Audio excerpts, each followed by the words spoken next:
అతనికి vehicle delivery ఇచ్చే రోజు, సో 18వ తారీఖు డెలివరీ అంటే 18వ తారీఖు మార్నింగ్ వెళ్ళి ఒక రౌండ్ వేసి వస్తారు. అవును, ఒక 10-15 కిలోమీటర్లు రౌండ్ వేసి వస్తే బ్రేకులు బాగున్నాయా, ఇంజన్ ఆయిల్ బాగుందా లేదా, సౌండ్లు ఏమైనా వస్తున్నాయా, గేర్ రాడ్ బాగుందా, ఇవన్నీ మొత్తం ఆ రౌండ్ అప్పుడే రాసుకుంటాడు. ఈ అలవాటు ఉందని చెప్పాం. సో అది క్లియర్గా ఎస్టాబ్లిష్ చేయాలని నా ఫీలింగ్. సో ముందు ఒకటి వచ్చి కారు ఇచ్చాడు, సార్ ఎప్పుడు ఇస్తారు డేటు, పరిమాణాలు అడుగుతాడు. 3 రోజులు ఇస్తామమ్మా, డేట్ కావాలి సార్ అంటే, ఎందుకంటే ఆ డేట్కి యాక్షన్ ప్లాన్ చేసుకోవాలి వాళ్ళు. సో అంత క్లియర్గా అర్థం అవ్వాలి అనేది. అండ్ మోహన్లాల్ గారు అసలు అది ఆయనకి పెద్ద చెప్పేదే ఉంది సార్. ఆయన అనేది ఆ కార్లో ఇచ్చిన ఎక్స్ప్రెషన్స్ ఆయన అసలు నేను అంతే అసలు మైన్యూట్ ఎక్స్ప్రెషన్స్ చెప్పను సార్ నేను. అట్లీస్ట్ అంత గ్రేట్ యాక్టర్స్ అసలు చెప్పను. ఎందుకంటే ముందు సీన్ ముందు ఫీల్ చెప్తాను నేను. ఆ మూడ్లో తీసుకెళ్ళడం వరకే నా పని. సో అంటే అసలు సినిమాలో లేని కథ కూడా చెప్తాను ముందు కొంచెం. వాళ్ళు బ్యాక్ స్టోరీ చెప్పి ఆ మూడ్ చెప్పేస్తే చాలా వాళ్ళకి కీ ఇచ్చినట్టే.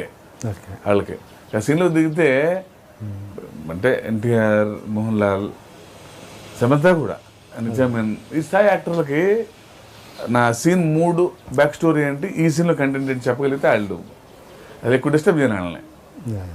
అసలు డెఫినెట్లీ దే కెన్ ఎక్సెల్ అందులో. అసలు ఆ ఎమోషన్స్ 100% వాళ్ళు దీంట్లో పెళ్లి చూపుల scene, beer scene, Diwali scene, ఇవన్నీ అసలు చెప్పుకుంటే లైన్లో చాలా ఉన్నది, ఇంటర్వ్యూ సరిపోదు నాకు. అవన్నీ స్ట్రైకింగ్ సీన్స్ అనమాట. ఇవన్నీ అంటే ఇంత చాలా అద్భుతమైన రియాక్షన్ వచ్చిన సీన్స్ థియేటర్లో. అదే ఎక్కడో కొంచెం చిన్న అదే అంటే ఎంటర్టైన్మెంట్ సెక్షను, కొంచెం కామెడీ అవసరం, చిన్న కొంచెం రిలీఫ్ అంతే. I won't call it as comedy కూడా. అంటే ఎక్కడో ప్లస్ ఇతని క్యారెక్టర్లోంచి బయటకు వెళ్ళకూడదు. సో ఇతని క్యారెక్టరైజేషన్ కాపాడుకుంటూ కొంచెం ఫన్ జనరేట్ చేయాలి. సో అక్కడ దొరికిన సీన్స్ ఇవి. ఓకే. సో జనరల్గా ఒక క్రాకర్స్ కాలుస్తూ ఉంటే మనకు జనరల్గా సినిమాటిక్ సీన్ ఏంటంటే ఒక అమ్మాయి అందంగా ఉండి అమ్మాయితో ప్రేమలో పడతారు, చుచ్చుబుడి కలుస్తున్న అమ్మాయితో. దట్స్ టిపికల్ పొలిటిక్ షాట్ అది. సో వీడు ఒక అమ్మాయిని అట్లా అలా చేయటం వలన సో అది స్ట్రైకింగ్ ఉందేమనుకున్నాను. అది జనరల్గా ఒక అమ్మాయి అందంగా చిచ్చుబడుగుతుంటే అసలు అందులోంచి అది పొలిటిక్ షాట్లోంచి అమ్మాయికి చూసి పడిపోయాడు అనే ఫీలింగ్ మనకి. అదే అడుగుతుంది అమ్మాయి కూడా సినిమాలు చూసి నచ్చానా అని. అసలే అంటారు అసలు రిలీజ్ ఏంటి పనులేనే, శుభ్రంగా దీపాలు ఇంటి పెట్టి వెళ్ళిపోక ఈ పొల్యూషన్ ఏంటి అంటమే ఫన్ ఎక్కడో అతని క్యారెక్టర్ కూడా జనరేట్ అవుతుంది.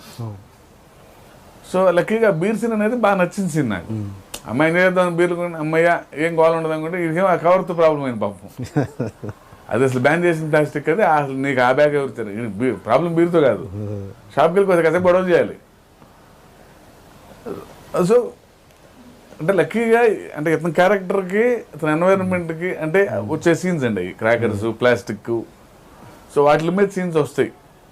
సో లక్కీగా ఇతని ఎన్వైరన్మెంటల్ సేఫ్టీ గురించి ఆలోచించే మనిషి కాబట్టి ఆ సీన్స్ రావటం అవి బాగా పండి.